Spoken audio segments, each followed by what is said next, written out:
Have you with us. I loved it. As I welcome you this morning, and I welcome you on this Dr. Martin Luther King weekend, and the energy of the creative life, and the energy of the biology of spirit. Now here was this minister, amazing minister, who came in with a metaphysical view of the world of oneness, and put that forward. And I had the opportunity in the 80s to speak with Coretta Scott King. We were doing the Sisterhood Bridge. And we were sitting like, two mothers and two widows. And she said, Martin, my son Martin was so upset as a child that we would never allow him to have military toys or toys that were violent. And they were very upset. And then when his father was assassinated, he said, I understand, Mom. I understand there's a consciousness. And it was really about violent toys. It was about the energy of death, which I think our country has a preoccupation with. We're dying to do this. We're dying to that. Oh, eat that. It's to die for. No, it isn't. It's to live for. So our consciousness and our way of life is about life. It's about living. It's about expanding. It's about oneness, moving beyond color, race, creed, and sexual orientation, because our God is a God of oneness. Do you agree? Our God is a God of oneness. And when we talk about the creative life and the biology of spirit and the divine protoplasm and the purposefulness of teleology, which is a goal-seeking energy within the very DNA and cellular structure of each and every one of us, that Dr. Ernest Holmes, who wrote the Science of Mind textbook, and this was brought up at our Wednesday Night Live, wrote it during a depression. He wrote it during terrible times of war, and that he saw a higher idea through it all, because his God was bigger than war. His God was bigger than a depression. His God was bigger than an economy. His God was bigger, so much bigger than prejudice, than bigotry. His God was a God of oneness. So no wonder those that come in energetically, and it's so amazing that Dr. Ted Telford mentioned about that metaphysics, because we were just talking about it yesterday. Metaphysics draws in all the non-joiners. Suddenly we realize there's a community that have always thought the way we think. It was like, it's amazing. I remember the first time I ever went to a metaphysical community, and the minister stood up there and said, "You are beautiful." Now, I was raised in a very abusive alcoholic home, and I had never really heard that except from my husband. He said, "You are beautiful just the way you are. You were created in the image and likeness of God, that it is good and it is very good." And that it was life-affirming. And that our God is a God of love. Our God is a God of oneness. And as we look at that creative principle, the creative principle that each and every one of us is a creator and a co-creator with God, and that every time we think, we put the law of mind in motion. We are creating energy. Every time we think a thought, there is a thought wave that goes forward into the universe, the undifferentiated substance of the universe, and takes form. That's why I say the universe has a great sense of humor. It will always give you what you want. So when we talk about the creative intelligence of the universe and being co-creators with that, that's a powerful place to be in. So the more conscious that we can be, the better it is. And the more authentic, the more real, and the acknowledgement that God and I are the majority. And what that means is, hey, if God and I are the majority, it's all inclusive. It includes everyone, because this creative intelligence goes forth acknowledging that principle of the universe that interconnects us in such a deep, deep way. Now, our own Joy Owasco, her brother is a judge, and I had a judge tell me a funny story. He said that, and he had a great sense of humor. In fact, he said that one guy came in, and he could see that the guy was kind of going over his notes, and it was a speeding ticket, and he could see that he was trying to get out of it. And so he got up to, the lectern, and he looked over his papers, and he says, "Oh my gosh, we don't usually get these kinds of cases here." The man was looking kind of like, very bewildered. He goes, murder, robbery, and speeding? Oh my gosh. And he goes, sir, there's been a mistake. There's been a mistake. He goes, sit down, please. Well, I'm willing to throw out murder and robbery. How about speeding? Guilty or non-guilty? He goes, guilty, totally guilty. Everything is relative. Everything is relative. And when we get that energetically, and that there are no secrets in the universe, that through this relative energy, that all things are working, only they are working in the way that we are working them. And sometimes they appear not to work, but if you notice how powerful you really are. And it's interesting, just like even little stuff. That last Sunday, my books weren't taken off of the lectern. And I went Monday, and one of my books, The Biology of Spirits, out of print, and I had some other things there. And security, they were on their walkie-talkies, and they were searching everywhere, and they just couldn't find my materials. And so I just said, you know what, when I come to Wednesday Night Live, I'm going to visualize them on the lectern, that when I enter. So when I went to Wednesday Night Live and I was introducing the speaker, I looked down. There were my wonderful materials and my out-of-print book. They were there on the lectern. And it was so interesting that when we let go and let God do what God does best and not have to fret or worry, because worry is a morbid use of the visualizing capacity of our mind. It will block our good in a moment. But when we breathe into the energy field, realizing that there is a creative process here, and that I need to just breathe through it, let go. And when I let go, I allow the miracle to come in. That yes, everything is relative, everything. So when we learn how to focus our energy, when we visualize how we want it to be, as simplistic as that sounds, without vision the people perish. I think the psalmist knew a few things, right? That we have a vision. And through this creative intelligence of the universe, that we are taking these energies and we're creating a life. And if we don't like what we've created, we can recreate it, because we are co-creators with the one intelligence of the universe.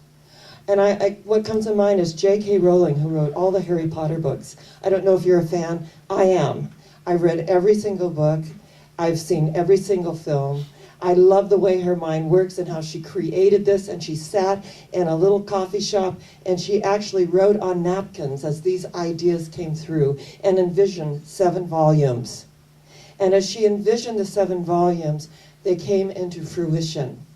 And very, very humble beginnings. And someone said that Professor Dumbledore, who was like the main character, he's, got the long white hair and the long beard. Someone said, well, he's gay. And someone said, well, that's an outrage. How can that be? And they said, you believe he's a wizard but not gay? Right? I just thought it was hysterical. But that's my humor. I just thought it was hysterical. So energetically, when we look at our oneness, beyond color, race, creed, and sexual orientation, we embrace that oneness. We acknowledge that energy. We allow the unity and diversity, the oneness and multiplicity, and makes life so much more interesting. To hang on to all that kind of stuff that no longer serves us, that's heavy. That is really a heavy place to live and to live from. But when we lighten up and let go, something begins to happen in a way that is so absolutely miraculous. And it takes that faith as a grain of mustard seed. And when we have the faith as a grain of mustard seed, and we look at all the stuff that shows up, and believe me, I know what it is to feel that fear, to feel the fear and do it anyway. And whenever I feel that fear, I think, oh, this is a good sign. This is some unfinished business for me that I need to attend to and look at. And move through and affirm the truth for myself. Because as I affirm the truth for myself, I'm affirming it for everyone at that moment on the planet that's feeling fear. And when I dissolve it from my consciousness and my heart, and I let it go on a deeper level, it moves us up to a higher frequency. And that whenever we are challenged, it's interesting how people come to us. And for my own life, I step up to the plate because I know I'm going to go to the next level. And even when I don't want to, and I have considerations, and I'm just, my schedule's so full, I step up, and the universe supports me in that, and I go to the next level. And when we listen to the still small voice of God, to that creative intelligence of the universe that allows us to know that we are one, I had Jesse Pender stand earlier, and I say this to our viewing audience, that you tuned in at this moment to hear this, that this man was born in a brothel, that lived in the South under unbelievable conditions, and that he rose up to be the master chef of the President of the United States, Gerald Ford. He wrote a, thank you, and on Martin Luther King weekend, we acknowledge that.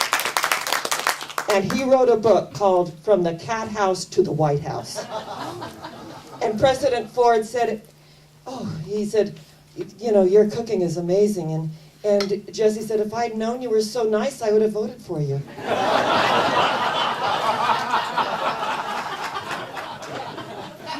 Right? And President Ford said, you didn't have to vote for me to be my chef. Right? Beautiful. Because there was a moving beyond political parties to the energy of the heart, right? Isn't that where we all live? We live in the heart and the energy of the heart. And there is a bridge that each of us crosses from unconsciousness to consciousness, that we become so conscious of the energy that we want to put back into the universe, that it's an energy that allows us to live and move and have our being at the center of that place within us, that heart connection, that opportunity that we have every single day of our lives. My daughter left for Phoenix this morning. They were going to, it's called Camp Feel Good, and they want her to be the director over California.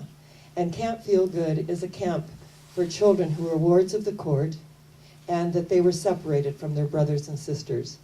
And twice a year they come together for 1 week to come together with their siblings at Camp Feel Good. The brothers and the sisters that were separated, that were in other foster homes, they come together to unite together, to embrace together, to feel that energy of love. And I said to my daughter, that is such a beautiful, beautiful opportunity that you have created for yourself, that through your love of children, and she met her husband, he was the director of Canyon Acres Home for Abused Children. She met him there, and she heard him crying in his office. And she went in and said, is there anything I can do? And he was just sobbing. And he said, my father died this morning. And she said, my father died when I was 7. And in our way of life, we call it a transition. It doesn't make it any easier. But when you can just recognize that what you had and recognize the love, that's what links me to my daddy, even though I was 7 years old and I'm still dealing with it, and she still deals with it. That when we've had pain and tragedy in our lives, this becomes a wound, but it can become the sacred wound. It becomes the wound that allows us to compassionate one with the other because we've lived it, we've been there, we know how it feels, don't we? And when we see someone in tears, we embrace them, we give them a hand up. We know what it is to feel that. And I also know the day comes when we really cease to weep that it's over and begin to rejoice that it happened.